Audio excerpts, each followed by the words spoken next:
성경을 먼저 볼까요? 누가복음 15장 18절부터 19절, 에베소서 4장 32절, 에베소서 1장 7절 세 군데에 보도록 하겠습니다. 먼저 누가복음 15장 18절부터 19절 같이 한번 천천히 읽어가겠습니다. 내가 일어나 아버지께 가서 이르기를, 아버지, 내가 하늘과 아버지께 죄를 지었사오니 지금부터는 아버지의 아들이라 일컬음을 감당하지 못하겠나이다. 나를 품꾼의 하나로 보소서 하리라 하고. 아멘. 에베소서 4장 32절은 이렇게 보이시는 분들은 같이 한번 읽겠습니다.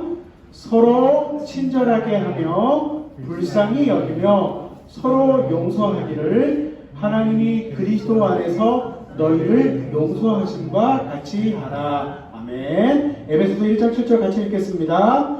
우리는 그리스도 안에서 그의 은혜의 풍성함을 따라 그의 피로 말미암아 속량 곧 죄사함을 받았느니라. 아멘. 우리 어르신들 한 주간 잘 지내셨어요? 네. 우리 옆에 있는 분들하고도 물론 인사를 벌써 나누셨겠지만 한 번 더 인사를 나눠도 좋을 것 같아요. 옆에 계시는 분들하고 건강하십시오, 안녕하십시오 이렇게 인사 나누겠습니다. 네, 안녕하십니까, 건강하십시오. 예, 안녕하십니까, 건강하십시오. 좋은 말이잖아요. 예, 좋은 인사는 자꾸 들어도 좋은 거예요. 예, 안녕하시고 건강하시라고 인사하는 게 뭐가 나쁘겠어요. 네, 안녕하시고 건강하시기를 정말로 바랍니다. 오늘은 제가 용서라는 주제를 가지고 우리 어르신들과 같이 하나님 말씀을 생각해 보려고 합니다. 목사가 하는, 또 목사이기 때문에 자주 경험하는 것들이 참 많이 있어요.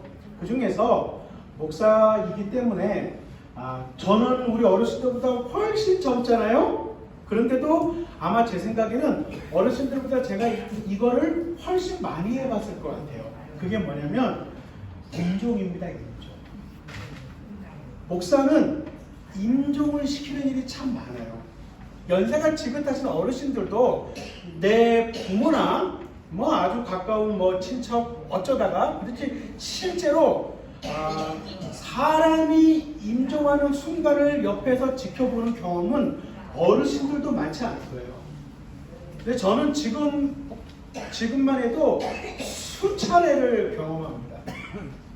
저는 손을 잡고 찬송을 부르면서 또 기도하면서 손을 잡고 사람이 임종하는 것을 제가 여러 차례 보는데 참 희한하다 하는 게 늘 뭐냐면 그 모습이 다 다르다는 거예요.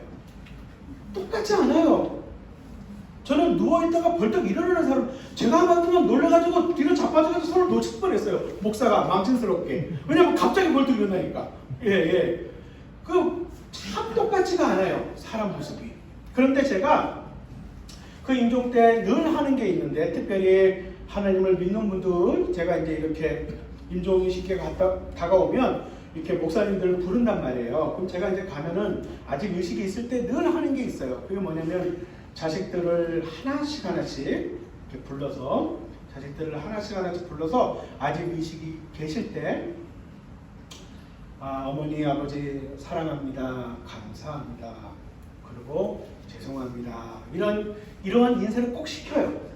그런데 그 순간에 또 그 돌아가시는 분도 미안하다 이렇게 얘기하시는 게 있고 사랑한다 이렇게 얘기하는 때가 있어요. 그런데 제가 참 신기한 게 뭐냐면, 요즘에도 어느 때나 그런 분들이 있지만 정말 인생 누가 봐도 정말 좀 나쁘게 사신 분이 있잖아요. 처자식한테 함부로 하고 나가서 맨날 그냥 거의 평생을 엄한 짓을 하고 남편 아내 속썩이고 정말 자식 팽개치고 이런 분들이 간혹 있어요. 인생의 어느 한순간이 아니라 제가 보기에도 정말 저분은 너무 심했다, 어떻게 인생을 저렇게 사셨노 이렇게 생각하는 분들이 있는데, 제가 왜 신기하냐면 그런 분들이 마지막에 야 미안하다 라는 말을 한마디 하시는데 신기한 게 뭔지 아세요? 평생 그랬는데 그 말 한마디 야 미안하다 고마웠다 라는 말 한마디에 남아있는 사람이 다 풀리더라고요. 참 신기하더라고요. 아니 한평생 그렇게 마음의 상처와 아픔을 받아왔는데 평생을 정말 한이 되어왔는데 그 말 한마디가 어떻게 저렇게 평생을 풀지? 평생의 상처를 치료하고 평생을 풀지? 제가 그게 참 신기한 거예요. 그러면서 느꼈던 게 뭐냐면 이런 생각이 드는 거예요. 왜 그럴까? 라고 생각을 해보니 이유가 있겠더라고요. 그게 뭐냐면 사람이 죽기 전에 하는 그 한마디는 정말 진실하기 때문에. 잘 생각해보세요. 어르신 왜 거짓말 쳐요? 살라고. 왜 남 속여요? 살라고. 왜 사람들 가슴에 못질해요? 살라고. 우리는 인생을 살면서 나쁜 짓을 참 많이 하는데 왜 나쁜 짓을 많이 하는가 가만히 생각해 보니까 살라고 그 짓을 해요. 예, 살라고 그 짓을 해요. 그런데 사람이 죽음 앞에서는 진실한 거예요. 그래서 유언이 진실한 거예요. 마지막에 남기는 그 말은 진실한 거예요. 왜? 살라고 내가 누구 가슴에 못질하는 일 아니잖아요. 그러니까 그 말 한마디가 정말 진실하기 때문에 그리고 정말 솔직한 것이고 정말 그 마음에 있는 것이기 때문에 그 말을 듣는 사람의 마음이 풀어지더라는 거예요. 그 오랫동안 쌓아온 그걸. 그래서 인생을 보니까 제가 보니까 묻고 가는 인생이 있고요. 풀고 가는 인생이 있어요.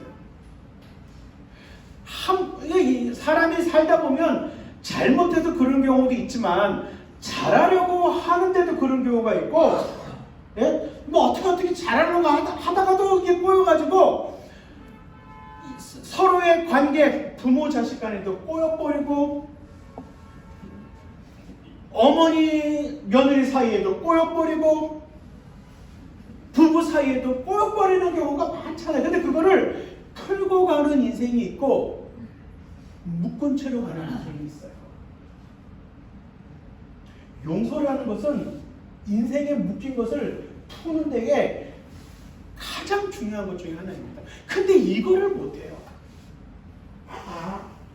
사람이 미안하다라는 말 한마디면 풀릴 만한 것인데 어떤 분들은 또 이상하게 미안한 감정이 있으면 미안하면 그냥 미안하면 되잖아요. 근데 어떤 분은 자기가 미안하면 되려 화를 내시대. 어떤 분들은 미안하니까 화를 내는 분을 제가 봤어요. 미안하면 내가 정말 미안하면 되는데 미안하니까 되려 화를 내고 신경질을 내요. 예. 그리고 말 안 하면 모르냐? 이렇게 얘기하는데 아니에요. 그건 잘못하는 거죠. 예. 미안하면 미안하다고 얘기해야죠. 잘못했으면 잘못했다고 얘기하죠. 예. 부모와 자식이 부모님에게 아버지 제가 잘못했습니다. 어머니 제가 잘못했습니다. 근데 잘못은 또 자식만 하지 않잖아요. 예. 제 아들이 어릴 적에 이제 제 생일날 편지를 하나 썼더라고요. 근데 그 편지에 보면 뭐라고 썼냐면 우리 아버지는 참 좋은 분입니다. 근데 그 이유가 뭐냐면 우리 아버지는 자기가 잘못했을 때 저한테 미안하다고 얘기하는 분입니다. 이렇게 썼더라고요. 그러니까 저는 제 아이들에게도 어릴 때부터 아이들이 저한테 뭐를 잘못할 때가 있으면 아이들이 저한테 잘못했습니다 시키고 제가 아이들에게 또 잘못할 때가 있잖아요. 제가 어릴 때 보니까 어떤 어른들은 분명히 본인이 잘못했는데 자식 앞에서 체면 세운다고 얘 뭐 안 그렇죠 이렇게 하는데 저는 그러지 말아야 되는 생각을 해가지고 자식한테도 제가 잘못하면 그건 아빠가 미안하다, 그건 아빠가 잘못했다, 그거는 아빠가 생각을 미처 못했어 미안하다, 그런 거를 제가 어릴 때부터 늘 해줬어요. 그러니까 얘가 우리 아빠는 잘못했을 때 잘못했다고 말할 줄 압니다. 제 아내가 제가 저희 아내 보고 여보 당신은 나의 가장 장점이 뭐라고 생각해? 제가 이렇게 물었더니 제 아내가 그렇게 얘기하더라고요. 당신은 주제 파악을 해요. 당신은 주제 파악을 해요. 예. 그게 무슨 말이냐면 당신은 그냥 솔직해요. 잘한 건 잘했다 그러고 잘못한 건 잘못했다고 얘기하고. 근데 이게 중요하다라는 거예요. 여기 보시면은 누가복음 15장 18절 19절이 뭐 자세하게 설명하기 어렵지만 자식이 있는데 자기 형도 있고 자식이 있는데 이 자식이라는 녀석이 아버지한테 살아계시는 멀쩡하신 아버지한테 내목 하나 챙겨주세요. 그래갖고 지가 아버지한테 지목 챙겨가지고 나와가지고 허랑방탕하게 다 써버렸어요. 이게 뭐 탕자의 비유라고도 하고 두 아들의 비유라고도 하고 여러 가지 붙어 있는데 성경에는 탕자의 비유라고 안 돼 있는데 성경에 나와 있는 비유에 어떤 사람이 이름을 딱 붙였어요. 탕자의 비유. 그러니까 그냥 무조건 탕자의 비유라고 알고 있는데 그 비유는 뭐라고 이름 붙인지 다양한 이름이 있어요. 근데 스토리가 그거예요. 아버지한테 자기 형도 있고 한데 재산 받아갖고 나와가지고 허랑방탕하게 다 써버렸어요. 다 날린 거죠. 그러고 나서 지가 그 신세가 되고 나니까 죄송하죠. 잘못했죠. 그러고 나서 아버지께 가서 하는 말이 이거예요. 예? 그리고 자기 고향으로 돌아가서 아버지를 만나서 하는 말이 이 장면이에요. 내가 일어나 아버지께로 가서 이르기를 아버지 내가 하늘과 아버지께 죄를 지었사오니 지금부터는 아버지의 아들이라 일컬음을 감당하지 못하겠나이다. 나를 품고 나를 보소서 이 말을 하겠다고 하고 이제 아버지한테 가요.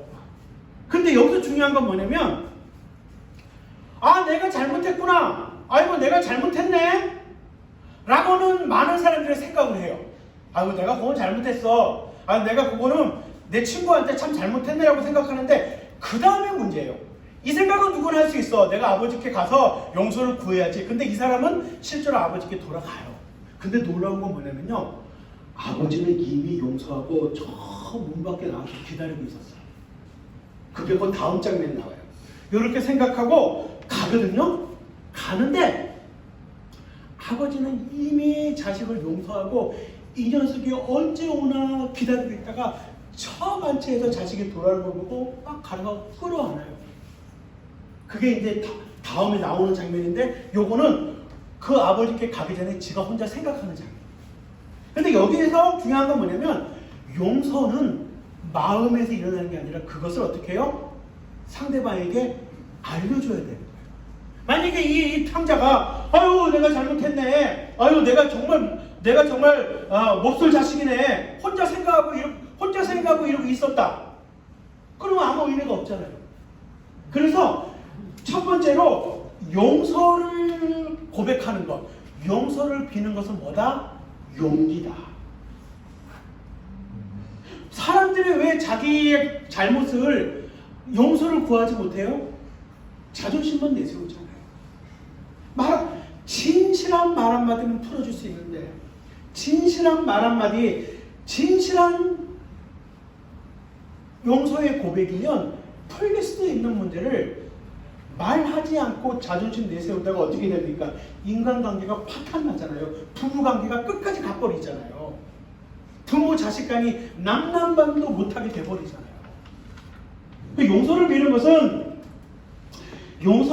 것은 용기가 필요합니다. 자기가 잘못한 것을 알면서도 용서를 빌지를 못하는 사람이 많아요. 그 자존심 때문에 자기를 변호하거나 자기를 정당화하거나 합리화를 하고 항상 핑계를 대요. 잘못했다고 말하면 되는데 맨날 핑계대고 잘못했다는 말 한마디 하면 되는데 맨날 합리화하고, 그런데 결국에 그로 말미암아 어떻게 해요? 돌이킬 수 없는 관계가 돼요. 그거를 어떤 분들은 마지막에 가서 하시더라고요. 마지막이라도 하고 풀고 가면 좋지만 그 전에 했으면 얼마나 좋았겠어요? 얼마나 좋았겠어요? 근데 여기서 중요한 게 있어요. 여기서 중요한 게 있어요. 내가 누군가한테 잘못했다고 용서를 구할 때는 이런 자세이어야 돼요. 사람이 왜 싸움이 일어나냐면 내가 당신한테 잘못했습니다 라고 하면 우린 이걸 기대하잖아요. 상대방이 괜찮습니다 이렇게 이걸 기대하잖아요. 근데 상대방이 화를 안 풀면 어떻게 해요? 또 그때 이제 다시 또 덩달아 화가 나. 내가 그렇게까지 사과했는데 그렇게까지 미안하다고 했는데 라고 해요. 진정으로 누군가한테 잘못했습니다라는 말은 어떤 의미냐면 나의 잘못에 대한 대가를 치를 마음이 되어 있습니다. 그게 진정한 용서를 구하는 거예요. 근데 우리는 누군가한테 잘못했을 때 그러면은 어떻게 생각하냐? 내가 이 정도 사과하면 네가 당연히 받아야지. 내가 이 정도 사과하면 네가 당연히 괜찮다고 해야지. 요거를 기대하고 하는데 상대방이 다르게 나와. 그럼 나도 화를 내는 거예요. 잘 보세요. 이 사람이 뭐라 그래요? 내가 하늘과 아버지께 죄를 지었사오니 죄를 지었죠. 그러고 나서는 뭐라고 이 사람이 어떤 각오를 하는지 아세요? 이제 아버지가 나를 용서 안 하고 아버지의 아들이라고 일컬음을 하지 않고 나를 종들 중에 하나로 봐도 괜찮습니다. 그 자세를 가지고 용서를 받는 거예요. 왜냐하면 여기 특별히 하나님을 믿는 분들 잘 들으세요.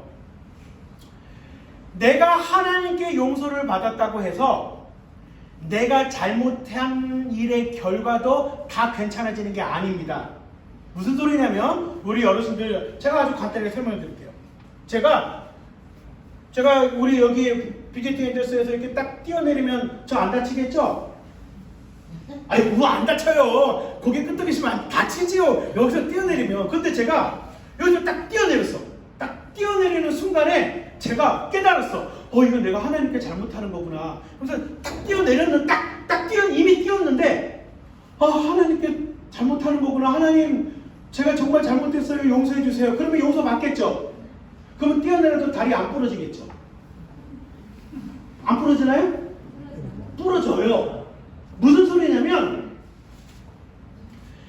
내가 하나님께 용서를 받아도 내가 잘못한 것에 대한 결과는 남아있을 수 있다는 거예요.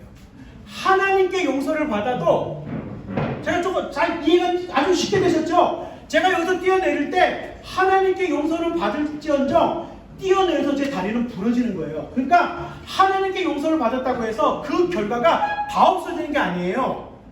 자, 이걸 인간관계에서 얘기해 볼게요. 제가 어떤 분에게 우리 시설장님한테 정말 나쁜 죄를 졌어. 정말 큰 죄를 졌어. 근데 제가 하나님께 잘못했습니다. 용서를 받았어. 그렇다고 해서 시설장님이 저에 대해서 화가 다 풀리는 건 아닐 수 있는 거예요. 왜요? 제가 이분한테 지은 죄가 있으니까. 그렇기 때문에 용서를 구할 때에는 내가 너한테 용서를 구했으니 당연히 잘 돼야지 이게 아니란 말이에요. 용서를 구할 때는 내가 종의 하나같이 여겨줘도 좋습니다. 아버지라고 부르지 못해도 그래도 제가 감수하겠습니다. 그런 자세, 그게 용서를 구하는 거지. 용서 미안해 얘기해놓고서 뭐 말이면 다야? 나 용서 못해. 그러면 야 내가 이렇게까지 미안하다고 얘기했는데도 그럴 수 있어? 더 2배 3배 더 싸워줘. 그러면 나중에 가니까 아예 관계가 돌이킬 수가 없어요. 그런 사람이 많더라고요. 용서 풀러갔다가 더 매여가지고 이 매듭이 더 단단해져 풀지 못해. 용서는 그런 게 아니에요. 용서는 내가 정말로 잘못했다. 그것 때문에 내가 겪게 될 어려움이 있다면 내가 겪을게. 그게 용서를 구하는 거야. 그러면 정말 그러한 진실한 용서는 시간이 가면 처음에는 안 그러더라도 그 진실함이 계속 보여주면 하나님이 바꾸시더라고요. 근데 그 진실함이 그냥 한 번 얘기한 걸로 그냥 지금까지 물론입니다. 우리는 지금 내가 용서를 구하는 사람일 수도 있지만 용서를 고백하는 사람일 수도 있지만 반대로 또 누가 나한테 그렇게 하는 사람일 수도 있잖아요. 그런데 그 용서를 풀고 하는 것은 용기가 필요한데 그 용서를 해달라고 말할 때는 그 잘못에 대한 결과에 대해서 내가 책임질 수 있는 것을 책임지게라는 자세가 되게 중요하다. 두 번째로, 그런데 이 용서를 해주는 것은 가장 큰 사랑이라는 거예요.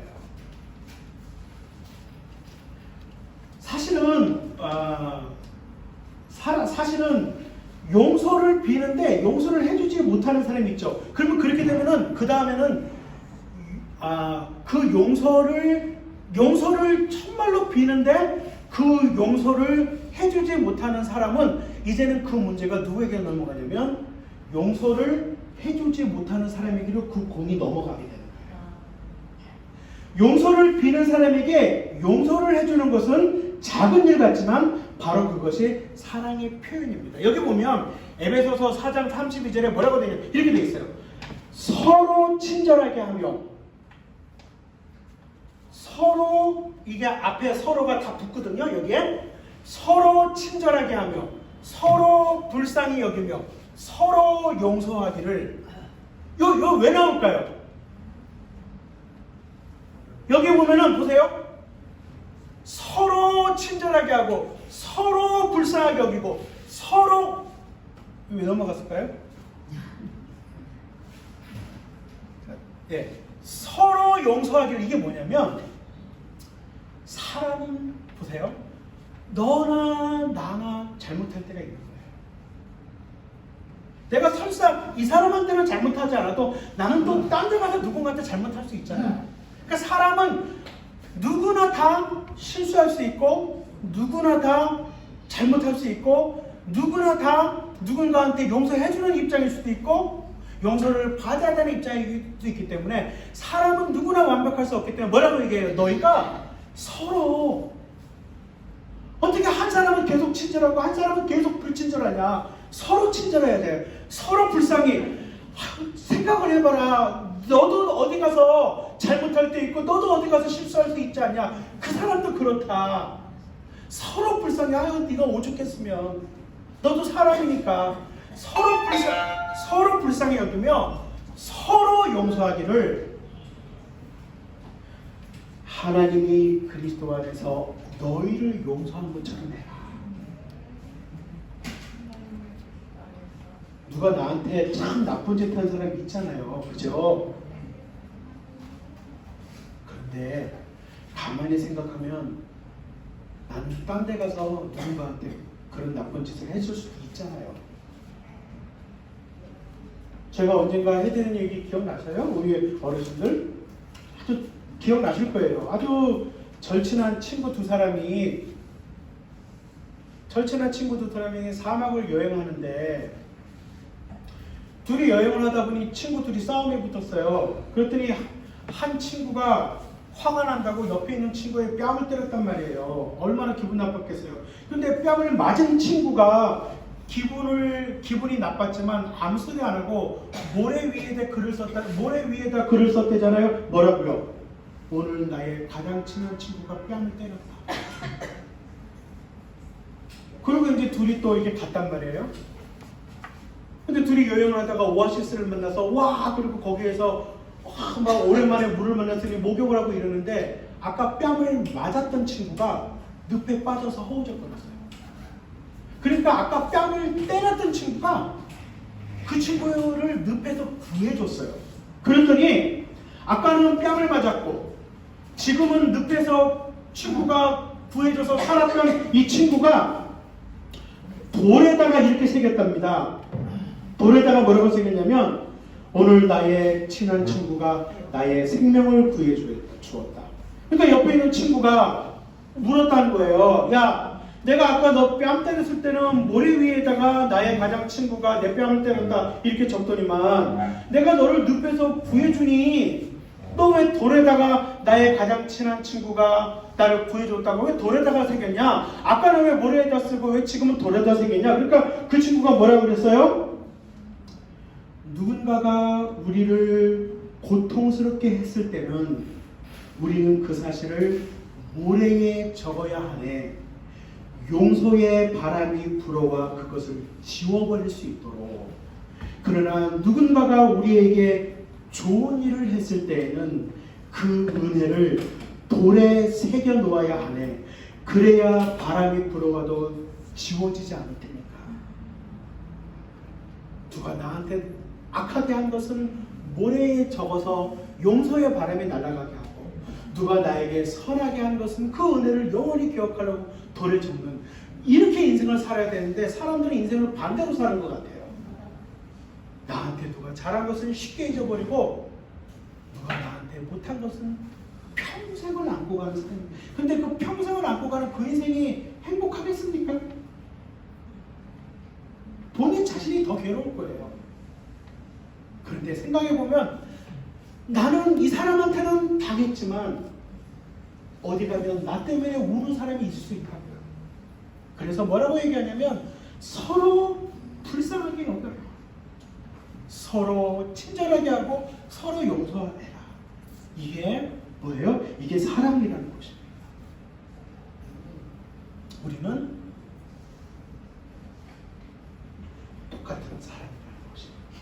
근데 마지막에 제일 중요한 게 뭐냐면, 가장 중요한 게 특히 하나님을 믿는 분들에게 이건 굉장히 중요해요. 우리가 누군가를 용서할 수 있는 이유는, 그리고 특별히 그리스도인이 누군가를 용서에 대해서 용서를 해줘야 되는 이유는 뭐냐면, 용서를 체험한 은혜를 아는 자들이기 때문이에요. 어떻게 해요? 하나님이 그리스도 안에서 나를 용서한 것. 예수 믿는 사람은 어떤 사람이에요? 하나님이 그리스도 안에서 나를 용서하신 것을 아는 사람이잖아요. 그러니까 예수를 믿는다는 것은 이 용서라는 주제가 오늘날 화해와 용서와 화합 같은 것이 우리 사회 전체에서 항상 중요한 이야기이지만, 이 용서라는 것이 특별히 하나님을 믿는 사람들에게는 굉장히 중요해요. 왜냐하면 하나님을 믿었다는 것은 뭘 전제로 하는 거예요? 하나님의 용서를 받았다고 하는 것을 전제로 하는 거예요. 그거를 교회에서는 회개라고 불러요. 근데 회개에서 가장 중요한 건 뭐냐면, 회개에서, 그러면 성경에서 인간의 죄는 뭐예요? 성경에서 인간의 죄는 배은망덕이에요. 어떤 배은망덕이에요? 사람을 창조하고 만드신 하나님 아버지가 있는데, 그 하나님 무슨 니까 짓게 내 아버지냐? 아버지를 배반하고 갖다 버린 배은망덕이라고요. 그리고 나는 하늘 아래 부모 없이 태어난 것처럼 내가 주인이요 라고 산 것을, 그게 성경에서는 죄라고 한다고요. 그러니까 하나님이 보실 때 인간의 죄는 배은망덕죄예요. 멀쩡하게 살아계신 아버지를 생각도 안 하고 있지도 않다고 얘기하고, 무슨 그까짓 게 내 아버지냐? 있긴 뭐가 있어? 그리고 나는 그냥 하늘 아래 저절로 만들어졌지, 하늘 아래 나는 저절로 존재하지. 그걸 제가 쉽게 설명하는데, 그게 바로 성경에서 말하는 죄예요. 그러면 성경에서 말하는 회개는 뭐냐? 아버지께 돌아오는 게 회개예요. 자, 보세요. 여기 이 탕자가 아버지를 버리고 집을 떠났어요. 자, 아버지를 버리고 집을 떠났어요. 집을 떠나서 도둑질을 많이 했어. 그랬을 때 이 아들이, 아이고, 내가 이제부터 앞으로는 도둑질 안 하고 살아야 되겠다, 이렇게 생각하고 착하게 살아야 되겠다, 이렇게 생각했어. 근데 고향에 있는 아버지는 어떤 마음이에요? 물론 거기에서 네가 도둑질 안 하고 사는 것도 좋지만, 아버지는 뭐예요? 더 중요한 게 뭐예요? 집에 돌아와야지. 그죠? 아버지 버리고 아버지 재산 다 가지고 가가지고 술 먹고 술집에서 노름하면서 살았어. 근데 아이고, 내가 오늘부터 노름 끊고 성실하게 살아야 되겠다. 그것도 좋죠. 근데 여기 고향에 있는 아버지는 뭐를 기다리는 거예요? 돌아와야지. 거기서 착하게 살고 거기서 노름 안 하고 그것도 좋지만, 더 중요한 게 뭐예요? 돌아와야지. 그래서 기독교에서 회개란 착하게 사는 것, 그게 중요한, 그것이 본질이 아니라 진짜 본질이 뭐라고요? 아버지께 돌아오는 것. 그래서 기독교에서 회개는, 아이고 내가 거짓말했습니다, 아이고 내가 도둑질했습니다, 용서해 주세요. 그게 성경에서 말하는 회개가 아니에요. 성경에서 말하는 회개는 뭐냐면, 아이고 내가 아버지 없는 줄 알고 내가 그냥 저절로 생긴 줄 알고 내가 주인으로 살아왔는데 이거 아버지가 계시네, 아버지 집으로 돌아가야 되겠다 라고 돌아와서 아버지께 다시 돌아오는 게 교회에서 말하는 회개예요. 그러니까 그냥 도덕적으로 윤리적으로 착하게 사는 거랑은 다른 거예요. 근데 돌아오는데 그냥 못 돌아와요. 왜? 그 지은 죄가 너무 커서.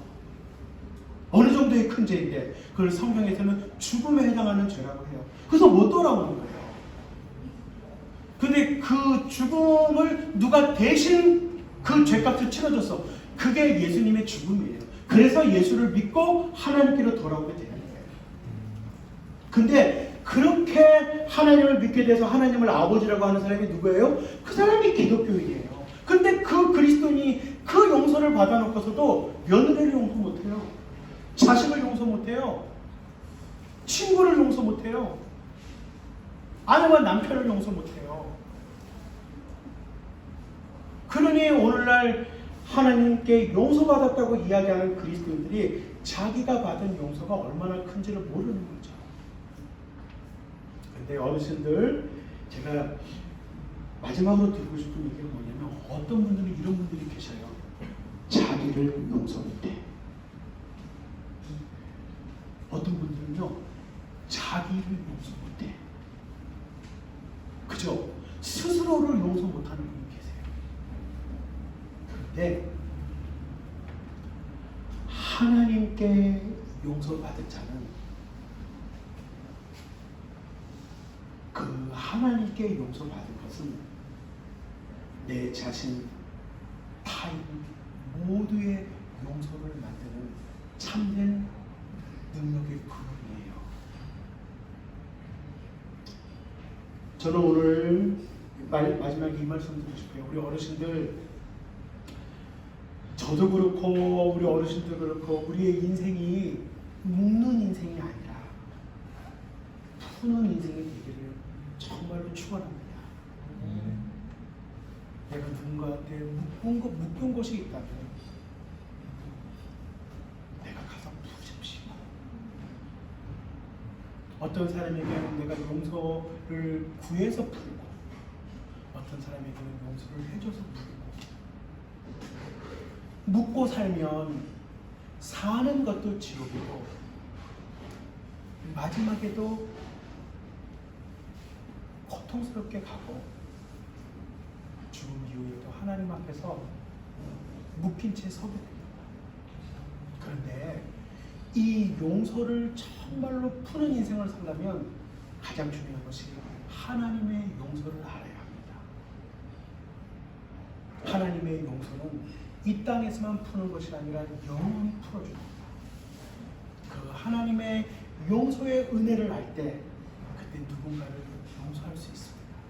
저는 오늘 이곳에 계시는 어르신들 모두가 하나님의 우리를, 이게 이 탕자의 비유가 하나님 아버지를 보여주는 거거든요. 탕자가 자기 아버지한테 그렇게 몹쓸 짓을 하고, 그렇게 나쁜 짓을 하고, 그렇게 배은망덕한 짓을 하고, 그렇게 혼외자식 같은 짓을 하고도 이제는 아버지가 나를 버려도 가야지. 그리고 갔더니 어떻게 하고 있다고요? 아버지가 두 팔을 벌려서 집 밖에 한참 전에 마을 어귀에 서서 기다리고 있더라는 거예요. 그거는 뭐를 비유해 주냐면 인간을 향하신 하나님 아버지의 마음을 보여주는 거예요. 그 하나님의 사랑을 우리 이곳에 있는 모든 어르신들이 알고 그 하나님의 사랑과 용서하시는 은혜를 다 경험하시고 다 깨달으시기를 축복합니다. 그래서 그 하나님의 사랑을 정말 알면 예배당에서만 사랑 얘기하는 게 아니라 그 하나님의 사랑은 실제의 나의 삶 속에 드러나야 돼요. 그래서 내 가족들, 내 친구들 묶인 것이 있다면 푸는 인생이 되시기를 주님의 이름으로 축원합니다. 네, 기도하겠습니다. 하나님 아버지 감사합니다. 사람들은 내가 어디에서 왔는지, 왜 사는지, 죽으면 어디로 가는지 별 생각도 하지 않고 깊이 고민해 보지 않는 분들도 계시고, 그냥 주어졌기 때문에 나 즐겁고 행복하게 살다가 죽으면 끝나는 거지 이렇게 생각하며 사는 사람도 많이 있지만, 성경은 우리를 창조하시고 우리의 인생에 참된 행복과 의미를 주시고 우리 인생에 영원한 영생을 주시는 하늘 아버지가 계심을 우리에게 알려주셨습니다. 우리는 아버지 없는 것처럼, 내가 스스로 존재하는 것처럼, 내가 주인인 것처럼 살았지만, 성경은 우리를 창조하시고 우리를 사랑하시는 그 아버지가 계시다고 말씀합니다. 우리가 이 배은망덕한 아버지 없는 자처럼 살았다가 예수님을 믿고 주님께로 다시 돌아가 이 하나님의 놀라우신 용서와 사랑의 은혜를 깊이 알게 되기를 주님 간절히 소원합니다. 그래서 우리의 인생이 그 하나님의 용서와 사랑으로 우리의 사랑하는 가족들과 우리의 사랑하는 친구들과 내 인생에 묶인 것을 풀고 나를 용서하신 그 하나님의 사랑에 영원히 안기게 되는 이 놀라운 축복이 이곳에 있는 모든 한 분 한 분들에게 있게 하여 주시옵소서. 주님 간절히 소원합니다. 이곳에 계시는 모든 분들이 하나님 아버지의 품에 예수 그리스도를 믿고 돌아가게 하여 주시옵소서. 이제는 우리 주 예수 그리스도의 은혜와 하나님 아버지의 영원하신 사랑과 성령님의 내주 충만 교통 역사하심이 나의 영원하신 아버지이신 그 하나님께 예수님을 믿고 돌아가 그 하나님의 용서와 사랑과 그 놀라우신 은혜를 깨닫고 그 사랑과 용서의 은혜를 이 땅에서 모든 사람들과 나누며 내 인생을 풀고 내 인생을 깨끗게 하고 내 인생을 새롭게 하는 이 놀라운 새로워지는 인생을 경험하기를 원하는, 만나기를 원하는 모든 이곳에 계시는 어르신들과 그 가정과 그 자녀와 그 후손 위에 또 이곳에서 땀 흘려 우리 어르신들과 함께 섬김에 일하시는 모든 직원분들과 이 비지팅 엔젤스 위에 지금부터 영원토록 함께 하시기를 간절히 축원하옵나이다. 아멘. 네, 수고하셨습니다.